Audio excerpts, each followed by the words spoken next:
think sometimes I do as well.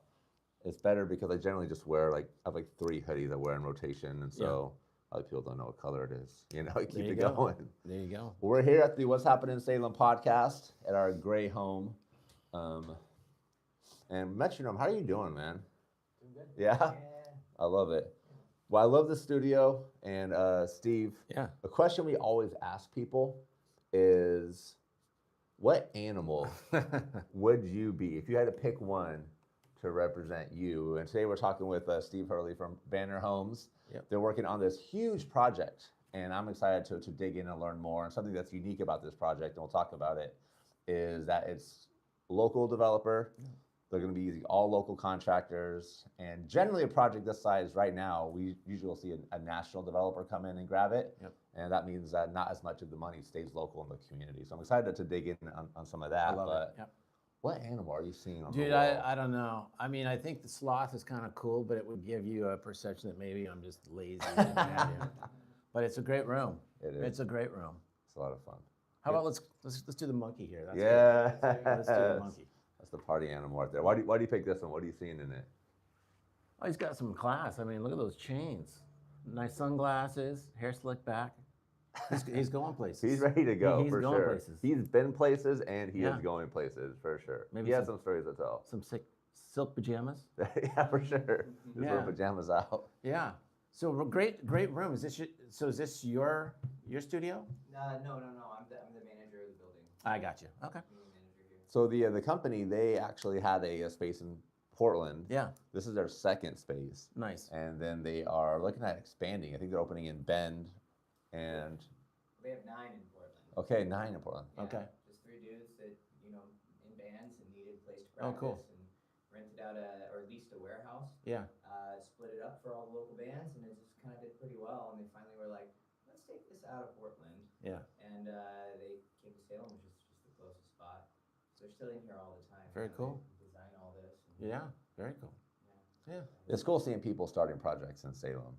I feel like we get overlooked. People drive right past us Yeah. sometimes. So it's awesome seeing people having a vision and bringing something to life. And this studio is actually nicer than what they have in Portland. Is that right? So in the Instagram, you'll see people commenting like, "Why doesn't our studio in Portland look like this? Why does Salem get a better one than we got?" Yeah, so yeah. That's a cool. I think you're right. I mean, you look at the dynamics of Salem. I mean, it's short to Portland, short to Eugene, to Bend, to the coast. Yep. It's just right in the hub. It's a great Yeah. location. You ever played in a band or anything? I played clarinet in 4th grade. Let's go. Yeah. I had braces. It was a fun experience. That was your one. Like, I'll try band. Here's an instrument. Yeah, that's right. Yeah. Still got the clarinet, I'll play drums. No, I don't have that clarinet. My 5th grader considered band. He's the kid that tries everything. Okay. So he's been in the chess club. He does choir. He plays basketball. Yeah. And it was like a ride home. He was talking about it. He was like, "I think I'm gonna do band, Dad." And then he thought about it, and then the 5 minutes took us to get home. He decided, "Nope, I'm not gonna do band." Actually, talked himself out of it, Yeah. which I was okay with. I'm not sure if I'm ready for clarinet practice in my living room It's a lot. all the time. Bring 'em here. It's I a know lot. that you should actually market it to parents. Like your kid, you're sick of them practicing in their room where you can hear it. Like bring them here and they can practice in solitude. I had a neighbor that played saxophone as a kid. She was probably like 8 or 9. She played saxophone on the back porch every day, and we were supportive of it. But I mean, it is kind of rough hearing a kid learn saxophone. It Yeah. took us until she was probably about 12 for Yeah. it to be like, okay, this is actually peaceful. Those squeaks are gnarly. Yeah. Yeah. There's nothing nice about that. Well, something else we chatted about is I went to Newport last night. Okay. Had a great time with my girlfriend. We went on a little midweek date night, which was a lot of fun. Nice. What are the spots in Newport? Like, what are the spots that locals go to? I used to live there. I had a house there for a Oh, I while. had a house there a long time ago. I always liked down at the harbor. There's a couple restaurants down there that are Yeah. great seafood. Yes. It just seems like Newport has that iconic bridge, the bay, great beaches. Yes. I mean, it's one of my favorite places on the coast. Yeah, absolutely. And I feel like we went to a couple of places that definitely felt like more of an upscale vibe, but it Yeah. wasn't as expensive as you might think if you're Yeah. just like eating out in Portland Yep. or even some of the places in Salem. So it was a pleasant surprise for sure. Yeah. And the fish was so good. Like probably the best crab cakes of my life. And we just ordered 8 crab for dinner because Yeah. it was fresh and we were ready to. That's what we were feeling. So Where'd you guys eat? I can't remember what it's called. It's right off of the. It's right on the bay.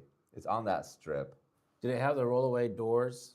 Was it like locals? Maybe Local something? was it? Yeah. Yeah, it's pretty good. I felt bad. I was gonna look it up. 'Cause I wanted to shout them out, but I'll make sure I do it on Instagram. 'Cause Yeah. it was a really good food. Yeah. And the main reason we're here, though, is to talk about development. So Banner That's right. Homes, been That's around right. since 2014. 2014, my general contractor experience has gone back. I think I started in 30 years ago. Okay. Yeah, 96. Okay. And did a couple homes. It started building up a little bit, and then entered into a partnership, I believe, in '01 with Providence Homes. And so Providence would go in, develop large subdivisions, and then do spec houses. We're typically a spec builder with a lot of customization. And so, yeah, this is my 30th year, and Incredible. Banner's been around since 2014, and I get a great staff, great people, and we're having a lot of fun. I love it. You're making cool things happen. Yeah. So the trend that we're seeing right now, a lot of national companies are just buying lots all over the country, Yep. Salem included, That's right. which makes it challenging for a local business to compete. Right. My understanding is most builders will do like 2 to 5 houses a year. They're usually custom lots, like custom builds. Yep. But like an entire neighborhood is generally not something that we currently see a local builder attached to. And you have a project right now that is That's right. is the opposite of that, where you have 100 lots. It's the full all 5 phases is 225 lots. Incredible. Okay. Yeah, it's huge, and it's on Battle Creek, just south of Kubler, or yeah, just south of Kubler, a little bit on the right hand side. It abuts Pringle School. Okay. So first phase is actually coming online in April, and that's 40 lots, and we're gearing up for it, getting ready. A lot going on with that. Yes. Everything from monument signs to HOA to you name it. So Okay. yeah. That's what is the reason that it's so challenging for a local developer to generally get this size of a project, and that they're being outbid by national competitors? Yeah, financing's a big one. Okay. So, depending on how large the site is, there's a lot of restrictions with banks and what have you to be able to purchase something of that size. Yeah. So I've been blessed being, around for 30 years in the industry and stuff, to where I have some connections that allow us to do that. Yeah. But to your point with the nationals, when they're coming in, we talked earlier. I've heard numbers up to 85% now. All lots are owned by national or large regional builders, and so they're coming in being able to write large checks, and basically it's a huge impact on the local guys because there's not a lot left for them. Yeah. So so I think financing is a big one, and it's a complicated industry. Code changes are happening all the time. Product, a lot of it's commodities, so the wood products going up in the summertime, down in the fall, and you have to warranty this thing as well. So there's just a lot of components to it, and it's not easy. It's not for everybody. Absolutely. So what does it take to get to this point? You haven't even got a shovel in the dirt yet. Yeah. But I hear like per lot, like you're looking at over $100,000 before you even can start. Oh, it's up over dirt. 200,000. So Okay. yeah, so you've seen a big significance, like I just said, in the lot costs. So yeah, when you look at today's lots, you're looking between 170 to 200,000 a lot, which is Wow. outrageous. And then you couple that with design, engineering, and STC's permits. Mhm. You're throwing another 40 at it. Yeah. And so you talk about affordability. That's a tough one because how do you sit there and try to make something more and more affordable when everything's going up? Yeah. And so, what we're working on right now is plan design. We're working on that's a big one because we want to make sure that this is unique and we don't do cookie cutter stuff. We Okay. try to put a lot of thought and time into these plans. Very cool. And so, yeah, we're working on that, and they're busy out there laying pipe, pouring sidewalks, and all the good stuff Yeah. to get it ready. I want to dig in on that 200,000 number. Yeah, little yeah, bit. do I it. think most people, you're looking for a starter home, and you still have like that number in mind because that Yeah. used to be 15 years ago in Salem. Maybe you could Yeah, get yeah. like a starter home for around that 200,000 to 300,000. How many years ago? Like 15 years ago, maybe. Yeah, 15 to 20 years ago, yeah, for sure. And I think that number still lingers, and so people are looking at homes now, and it's like $500,000, like for anything almost. It's tough. And I think it's frustrating for a lot of people. And I think sometimes the blame does get placed on the builder. But I think it's important for people to understand the reality of the fact that, like, before we even can buy material, Right. we're already over $200,000. That's correct. Like, we've Right. already hit that mark. Right. Now we have to build, we have to pay people, Yeah. and there's lots of components that are involved. Yeah. In addition to wanting to make some money as a business on top of all of these expenses and taking the risk to purchase 200 lots, you know what I mean, Right, right. is significant. Yeah, I would totally agree with that. And I believe in what we've been doing, and we have a great track record. I think we're very well respected in the community because we treat people, with a lot of respect. And this is it's a serious decision for them, and we take it very seriously on our end. And so, but if we didn't make a move like this, a company like Banner Homes, and there's a few other larger ones out there, what are you going to do? I mean, we're not geared to the onesie twosie. Yeah. And so, and then I think a lot of these builders that used to do the 3 to 4 are now starting to look more at customs. So I don't know that market as well, but I would think it's starting to get a little saturated Okay. with the different contractors. So And a lot of builders are just closing at this point, There's a lot of- or moving out of Oregon. That's it right. Seems like, Yeah. which is unfortunate. Yeah. They're talented people that have built businesses, and now, we don't have them in the community any longer. Yeah, I mean, you look at that impact of a national, or let's just, we'll just keep it with national, but it's regional as well. But, they have their own realtors, the lending. I mean, basically this money is getting taken out of the town, out of the state, because of these huge conglomerates. And so if they need to fire sell one area because they're selling it, in Texas really well, it just totally impacts all the way through. Realtors, lenders, tradesmen. I mean, they don't really care. Yeah. It's more about the price that they can get it done for. Yeah. And it's just, I mean, we've got some activity around us that's a larger builder, and it's just slamming it down Yeah. quickly. We so I'll do posts like when there's construction. I'll usually post like, here's what's happening. Yeah. And usually it's apartments that are going up. Yeah. And people are frustrated. Like, we don't want more apartments, we want homes. Yeah. So I was surprised when I did the post about the development, how many people were actually upset that this was happening. It caught me off guard. Like, usually I know there'll be a few people, but I was surprised how many people were mad like a neighborhood was being built by a local builder, especially including the fact like local contractors are part of this, and how many like jobs and opportunities this will provide for Salem. Yeah. There's a lot. Go ahead. I don't know if you read the comments or not, or dug in a little bit. Or I read a couple of them. Okay. One of them was like, yeah, you're on leased land. I mean, Yeah. that's not even possible. Okay. I think there is a stigma with builders thinking that they're greedy, and they're just here to wipe out land, and they're just in it for the money, and that's so far from the truth. I mean, open space, trees. I mean, you're going to see a lot of trees in this subdivision, and we want to do it tasteful, but people have to have a place to live. Yeah. And there is definitely a huge need for it. And so to be able to allow the local people a different option than a cookie cutter, it's a big thing. So yeah, I did read some of those. It was interesting. It's almost surprising, like, somebody wanting to do something local, use the local talent. Yeah. And it comes across so negative. Yeah. Another one that came up was the vacancies of homes across America, which we did some research, me and Matador, before we got started. I was kind of curious how Salem landed. I think nationally the number's close to 11%, which is pretty staggering to think like 11% of homes that are out there are vacant.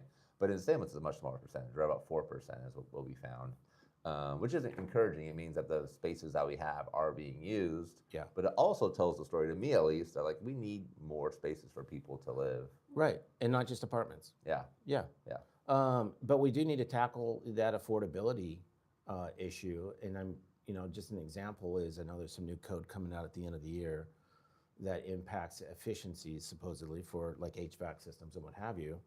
And so I talked to my local heating subcontractor, and it's going to impact us $2,500.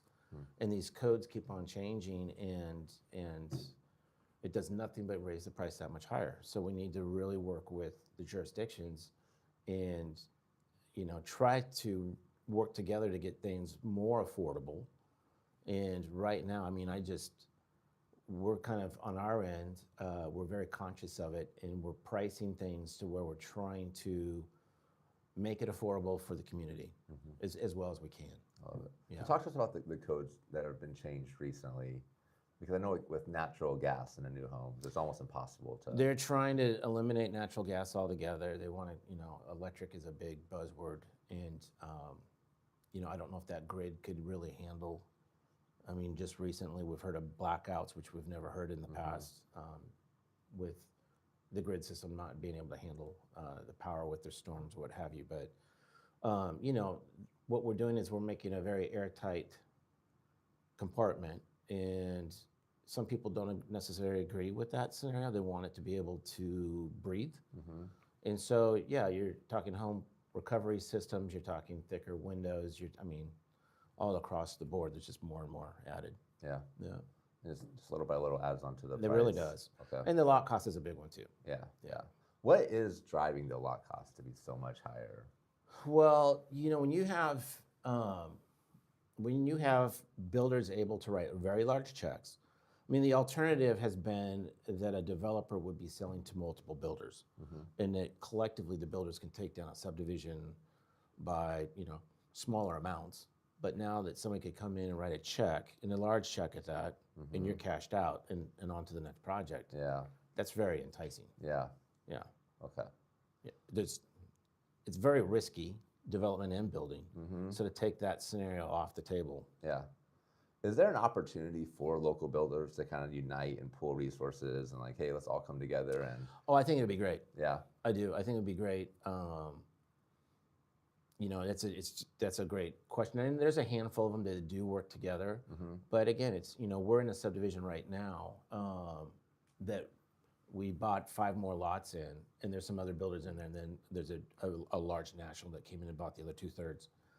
And so we collectively kind of talked as we were going in there and know each other and who's doing what. And it's, that collaboration's, it's great because you just make each other better. Yes. Yeah, and what's your price point, making sure you're not gouging the industry or that it's similar, because you have to look at comps and stuff like that as well. But then, and then you see the national guy across the street that's just little boxes. Yeah, I think the thing I always think about when you're working with somebody local is that person has to keep in the back of their mind, I'm going to run into this person that's buying from me at the grocery store. That's right. And that national person doesn't have that thought in their head. No. I think it's a much higher percentage of that deal is math than just how do I make this pencil out for this financial goal that I have. Yeah. But I think when you have local, you have the other side. I think of it a lot with what I do on Instagram, where I've chosen not to be a food critic. One, because I just don't have a palate where I want to be making those recommendations, but also I'm going to meet this restaurant owner somewhere. That's right. And I don't want to be the guy that comes in on the restaurant's having a bad day and I'm complaining about bad service, or this meal wasn't served the perfect way, right? Yeah. I have that in my head. I'm going to meet this person and I want to build a positive community. And I feel like the same is for every industry. When you're working with somebody local, you know that you're going to see this person around. They're going to talk to their friends, and reputation means so much. Right. And from our perspective, and I don't want to sound sappy with this, but we're building something that they are making memories in. It's a big deal. And so we take that responsibility pretty seriously. And yeah, we warranty these houses, and our subs are fantastic, and they come back and take care of them the way they should. And we're all on a first name basis. And, I'm in that area for a long period of time. I walk the streets, I talk to everybody, and that's huge. Yeah. Absolutely. I love that. Yeah. Let's talk about the amount of lots available in Salem. Okay. Because a big topic right now are the urban growth boundaries. Some people are keep them where they are. Other people are we need to expand them because we need people to have places to live. Yep. And it makes it a lot easier if we can be more flexible with some of the space. Yep. Talk to me about just the conversations you're having about urban growth boundaries. What are the different perspectives you're hearing? Well, I think the naysayers don't want the sprawl, but yet, that probably attributes to the lot cost in itself. When there's limited land, the value is just going to go up.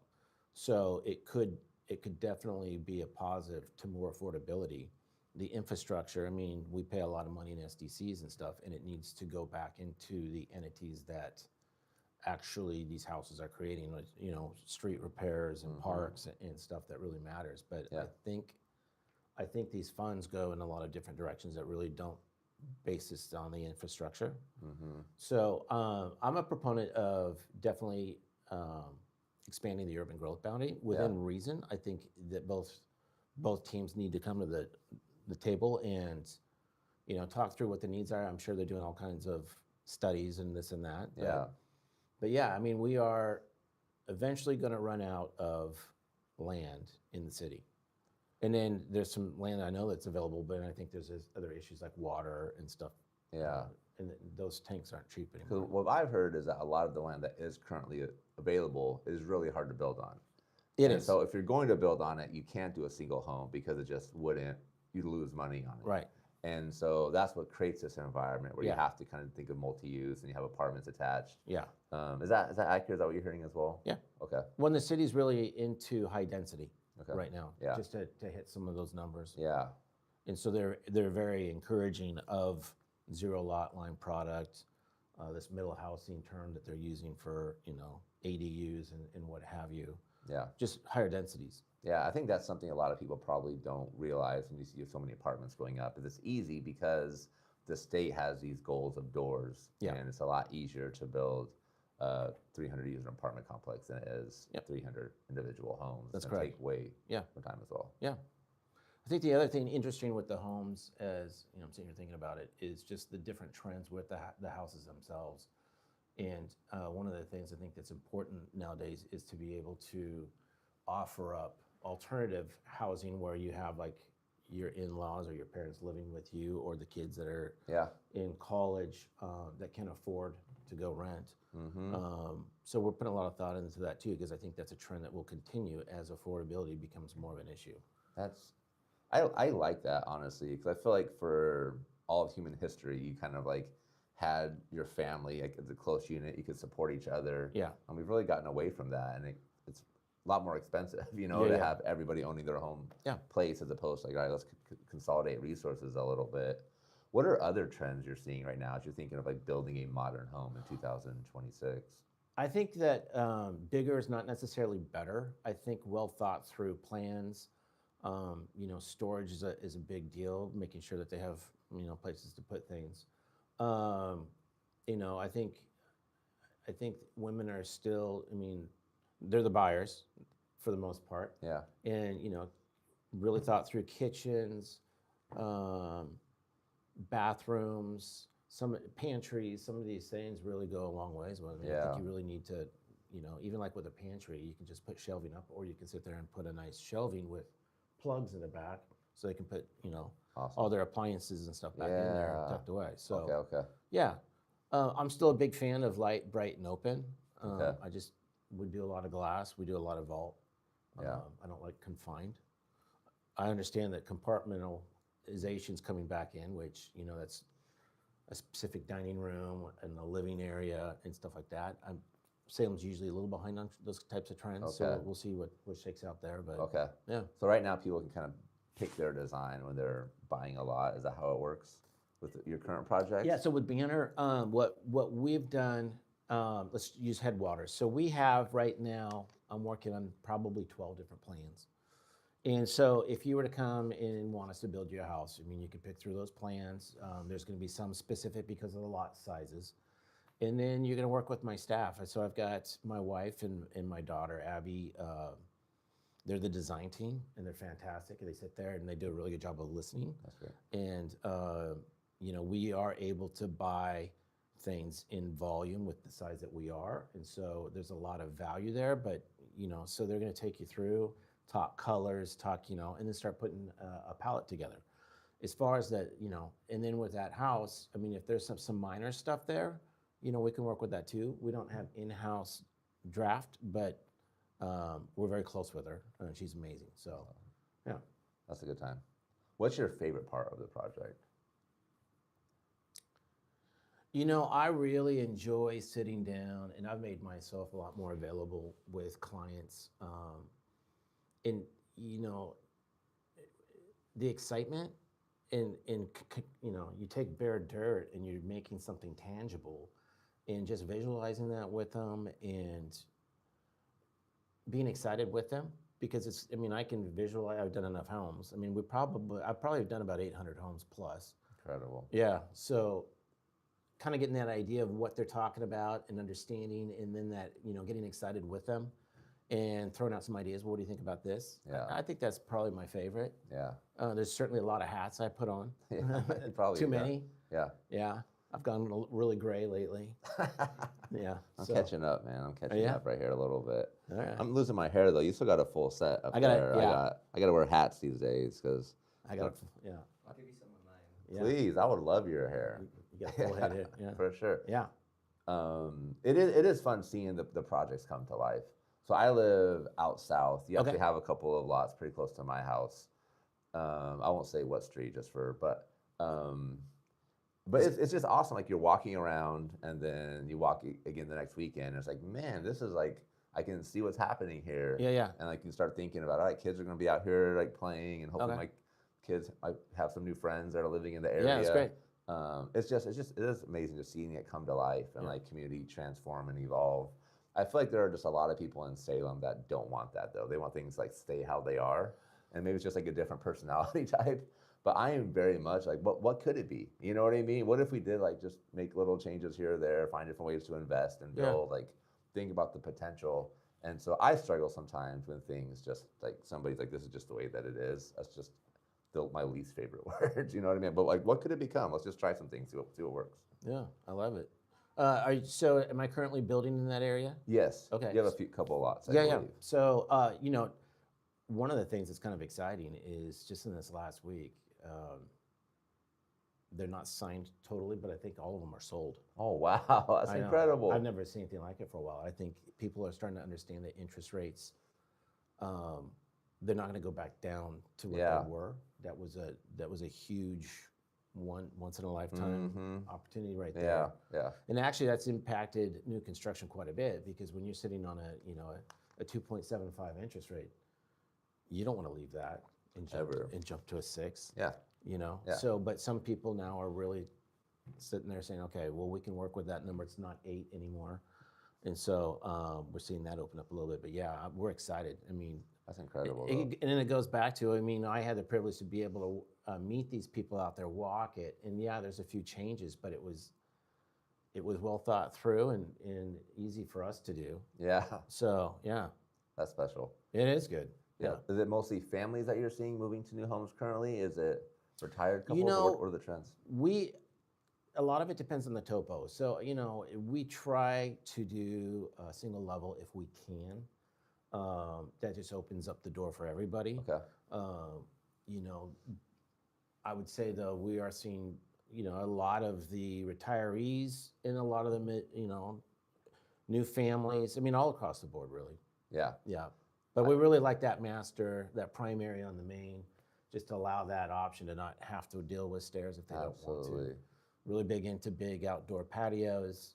I'm a big fan of outside living.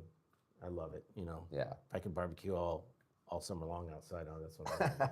I need to get a Blackstone. I have this barbecue in my back that I had from a friend. It doesn't work, and I've just never fixed it. So it's just like, I've had a couple summers. It's just sitting out there. I need to just give it away to somebody that would value it and just get a Blackstone, because I use a Blackstone more than I use a barbecue. yeah, I think I would. Yeah, and it's so easy to clean. Yeah, exactly. That's the part about it. I'm not worried about scrubbing the grill. It's just like, I need to do it. All right, you talked me into it. Good job. Yeah. Talking myself into We'll do recipes once you get it. Yeah, please do. What's your thing? Do you have like a go-to Blackstone meal that people are like, all right? You know, I think the one that is kind of a crowd pleaser and I can bang them out quick is smash burgers. Yes. Because you got the buns toasting. I mean, you got it all right there. And then, you know, onions and pepper, whatever you do for your toppings and stuff. And it's, I mean, I can feed 20 people in 15 minutes. Yeah, they're so nice. That's pretty good, right? Yeah. Funny smash burger story. I don't think I've ever shared this with anybody, but before I had my girlfriend I was dating, I had a girl over and I just like learned this new smash burger recipe. It's like, hey, you want like a burger? And she's like, sure. I started a freaking fire in my kitchen. Yeah. Like the grease catches on fire. Luckily I could stop there, but like the smoke detector's going on, and That was probably my most tragic first date ever. Yeah, but, that you know. doesn't sound good. Yeah, it wasn't. It's not- That didn't sound we, good. we didn't get a second date after that one. No. but it's all right. Things worked out okay. And no damage to the kitchen. No damage to the kitchen. Thank the Lord. Yeah. We were. Everything is fine. Okay, that's good. Just embarrassing is what it was. Yeah. My ego was damaged, but that was the extent of it, and that's okay. My ego can be repaired. We're fine. I've singed hairs. I don't think I've ever Yeah. I don't think I've blown anything up.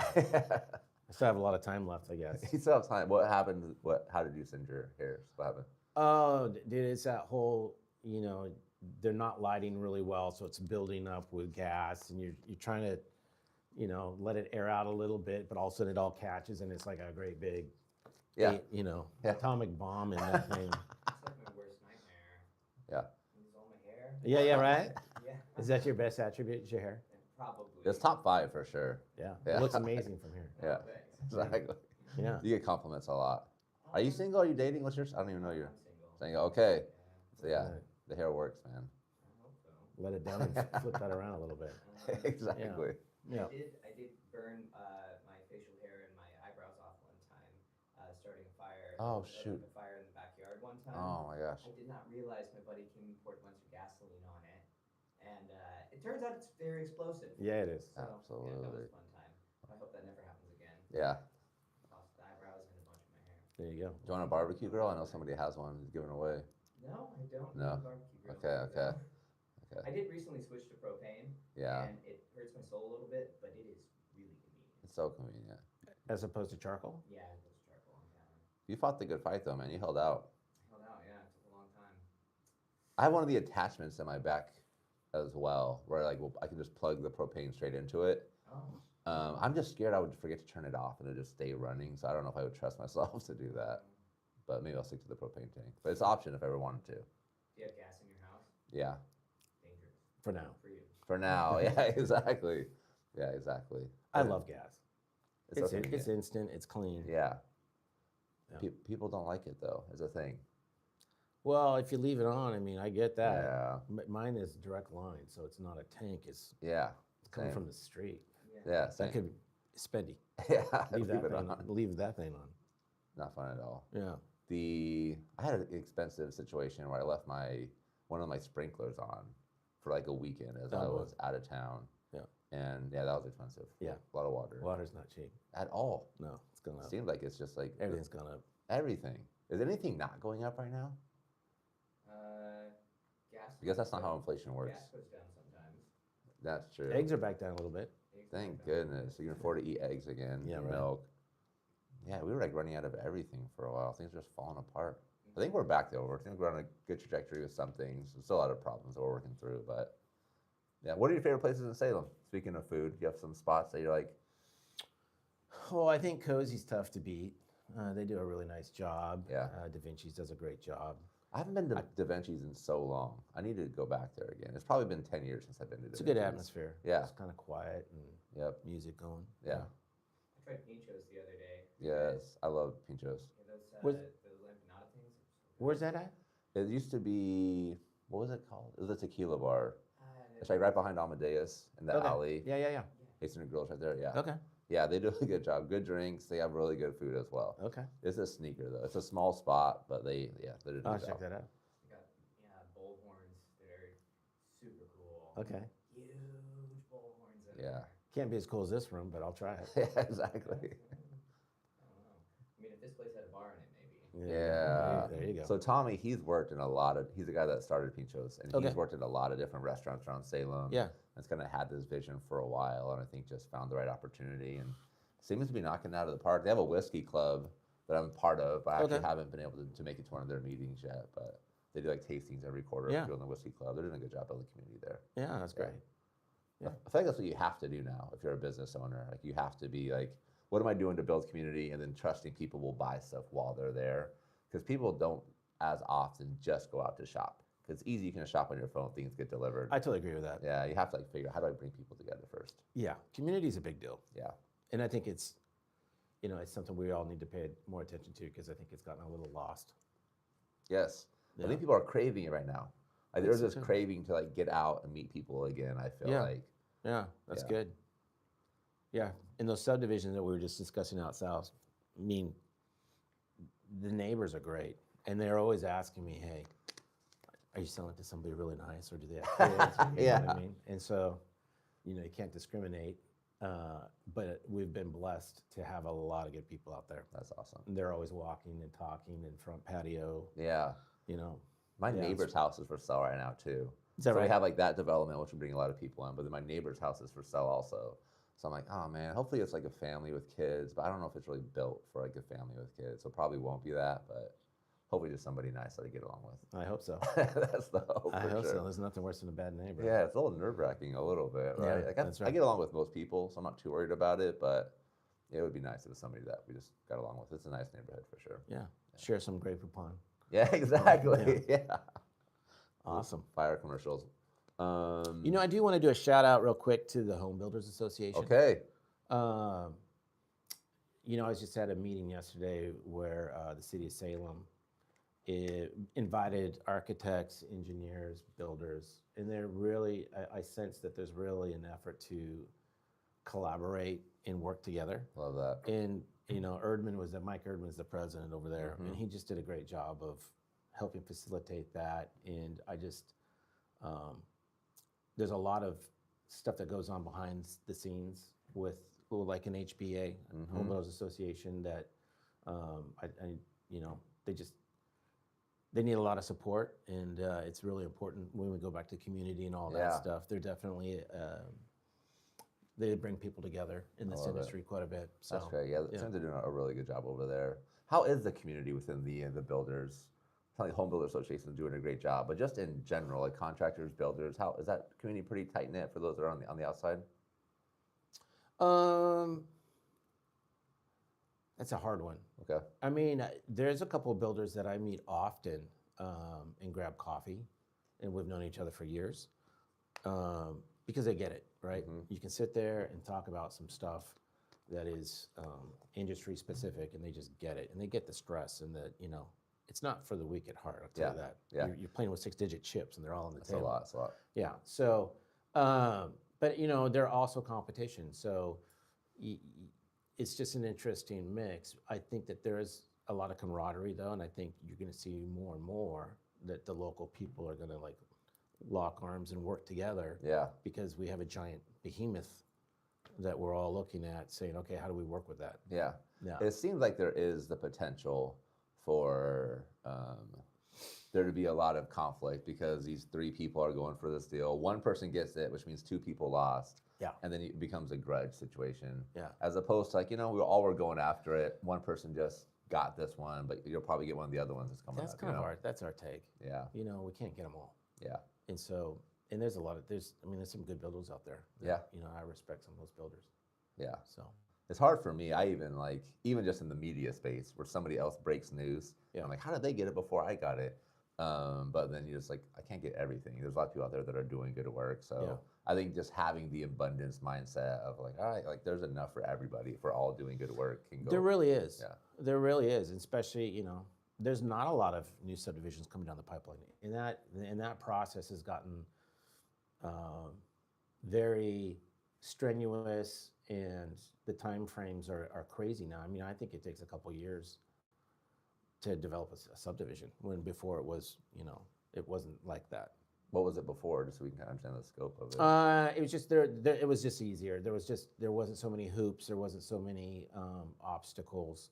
I know those are generics, but yeah, I do remember even back in the day that they happened relatively quickly, and it doesn't seem like that anymore. Yeah. It seems like it takes quite a bit of time. Hopefully we'll get Time and back money. there as people are realizing like we have to make changes if we want there to be more housing available. Yeah. And apartments a great option for a lot of people, but for sometimes like if we can create more opportunities for neighborhoods, like that's going to work for another set of people as well. Yeah, I agree. One comment that I try not to get to think about them too much. Yeah, but yeah. somebody was like, "Oh, another house I can't afford." Yeah, I saw And that. it's like, well, but look, think of the jobs that are being created. This is opportunity for somebody else. So sometimes the dominoes can fall where even though you don't see it right now, maybe this does create an opportunity for you in the future. And even if it doesn't, like it's creating opportunities for other people in the community. So it's okay to be happy for things, even if you don't personally benefit. Yeah, I saw that one as well. you know, that's just a tough gig. I mean, it's not, houses aren't cheap. And, Yeah. one of the things we're looking at Headwaters, there's a big open space that might have the potential of doing some more affordable stuff. But again, that's balance. You want to make sure that the community is interacting and, you know, and it flows well. So Yeah. but I am looking at trying to do something that might Yeah. have a new, you know, a young couple be able to afford Great. easier.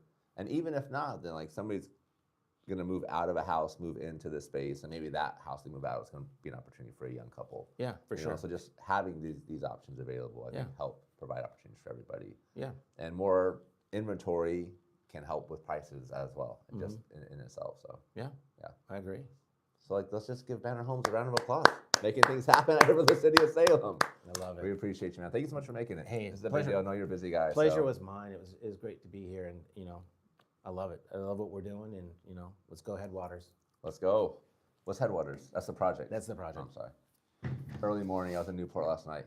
Appreciate you all, Salem. We will see you next week. Thank you. So how nervous did I look up front? A little bit?